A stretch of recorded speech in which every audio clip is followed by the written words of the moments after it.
With me here is our members, leaders from some of our member churches,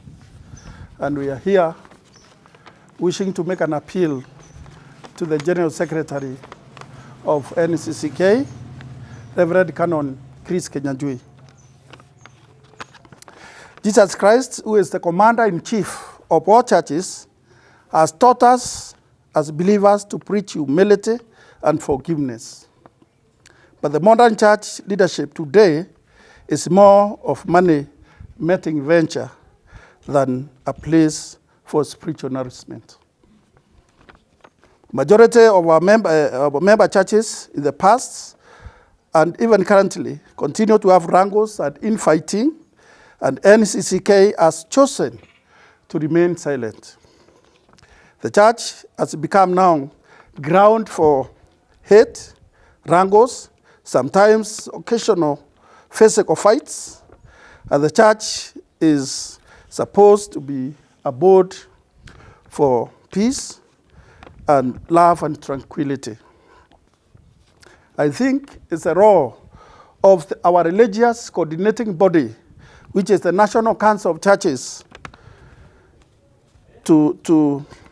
make sure that they include in their programs helping to ensure that member churches comply with their church constitutions, they comply with human rights regulations in order to maintain peace in our respective churches.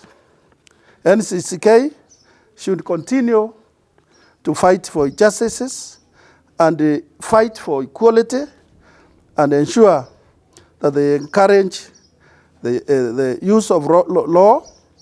and adherence to church constitutions instead of avoiding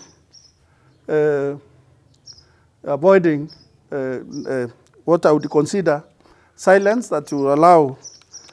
people to degenerate to violent conflicts. I appeal to the General Secretary, who is also a lawyer,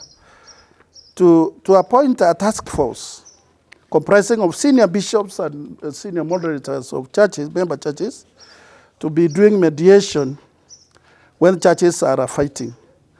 And it's the role, I'm sure, that they are able, and he is able, to initiate dialogues instead of waiting for situations to aggravate to positions where the church is ashamed. I also appeal to the national government to weed out churches that are not regulated, churches that are not self-regulated, churches that have no structures, and churches that do not belong to any religious coordinating body where they are accountable and where they are answerable, so that we don't get it into a situation where people are drifting into heresies